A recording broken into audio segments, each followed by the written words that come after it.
Then, of course, there's mismanaged properties with upside in operations. So just last week, we looked at a property that was brand new, almost fully built. The guy ran out of money and it was 50% occupied. So basically, he's suck and win hard. And you could tell because at the end of the project, there were some construction costs that were clearly cut back, but also sitting at 50% occupancy does not pay the bill because you have your debt plus your expenses. And after that is cash flow, and 50% occupied doesn't even cover both of those. So in that particular case, the owner is funding it each and every month. Those are the kinds of deals that you want to try to cut. Yeah. And then, of course, the low-hanging fruit is always properties that have been sent back to the bank, but only if the bank now is realistic on exactly what the value of that asset is. Because in many cases, the banks are trying to sell those for the loan amount, but in many, many cases, these properties are valued even below that loan amount. So now you have to negotiate with the bank, just like we had to do back in the 2008, 2009, to try to get them to do a write-down on the original loan that they made. And that always can be a little more difficult. So you want to look for tired landlords, burnout operators, people who got in at the peak and they want out now. And that's all timing based. So this reminds me of something that I like to tell, some advice that I like to give people, to look for properties that try to find properties that have owners that are older. He mentioned burnt out operators, and a lot of times those are the older people. They've owned this property for 30 years.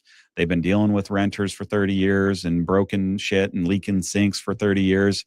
And they're 60, they're 65, they're 70, and they're just tired of it. They want to be done. And they're just like, I just don't even want to do this anymore.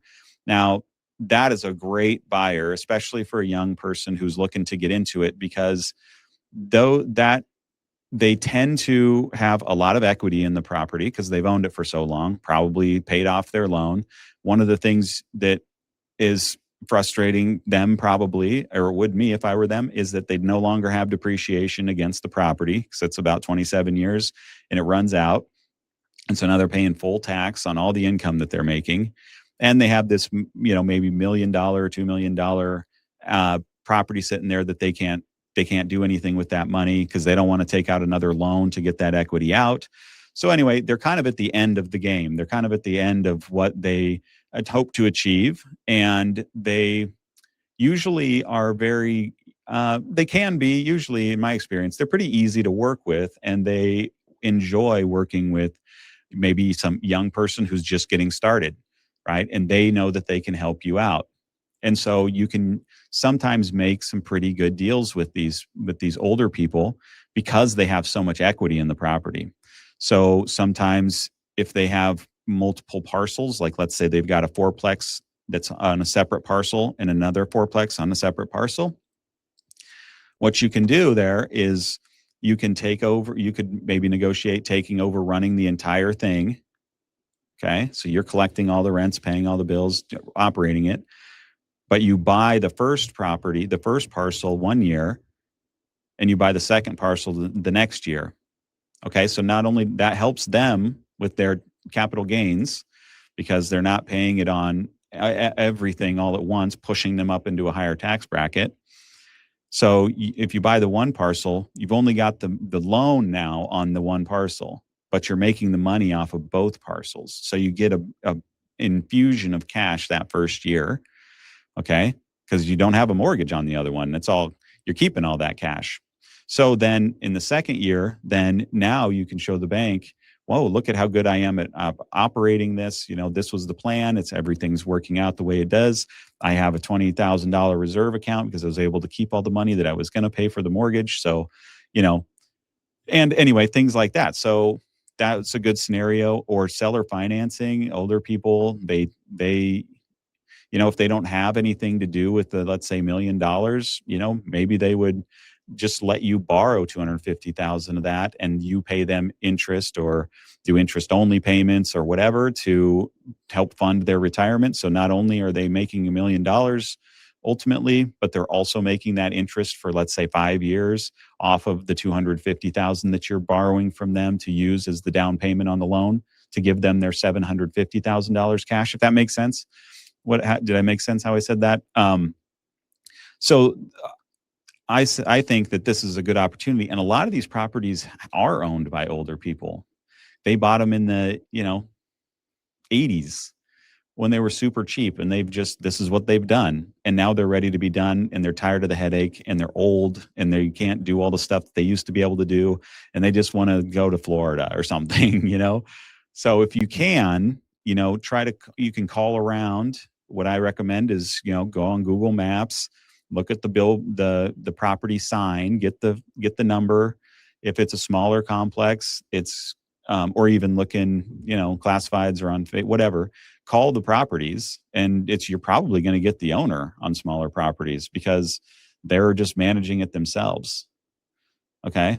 And so then you can talk right to them, see what they have planned, and if they're interested in selling, or when they are interested in selling, if they would contact you and you really like their property and are looking to get into real estate to build your future, and you admire what they've done, things like that. So there's that's a really good way to get in if you can find someone like that.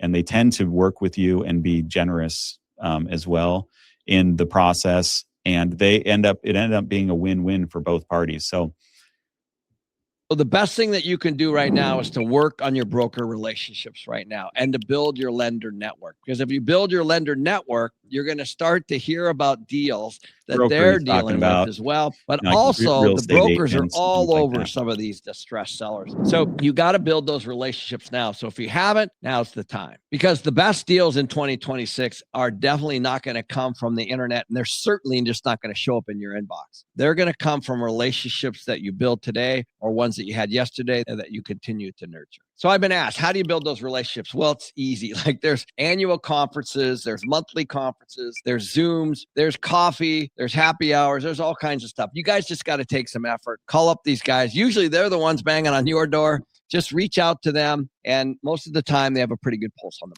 Well, also another reason to make relationships with these people is not just to find deals, but also when you go and you're looking for financing, and you find a deal and you want financing, now you have relationships with bankers, because bankers are your best partner in real estate.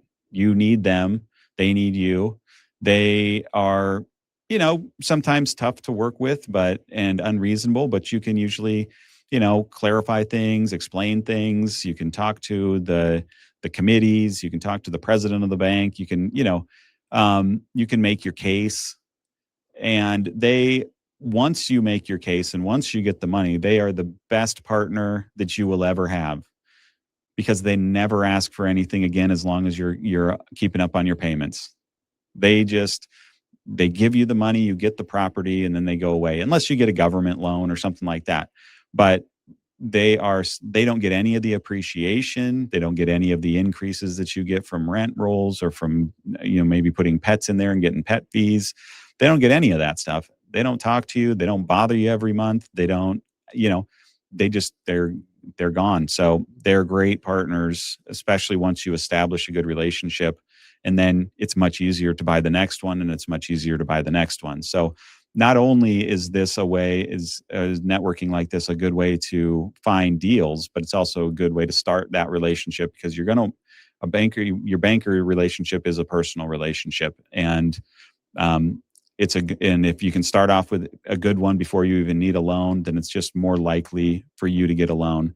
These bankers are not necessarily basing their lending off of hard numbers. They're basing it off of their relationship with you, and whether they think they can trust you, and whether they think that you're going to come through on what you say, and then kind of on some of the numbers and things like that, because they have to kind of justify their decision to the committee if they're going to lend to you. But it's heavily relationship related. So definitely make relationships with them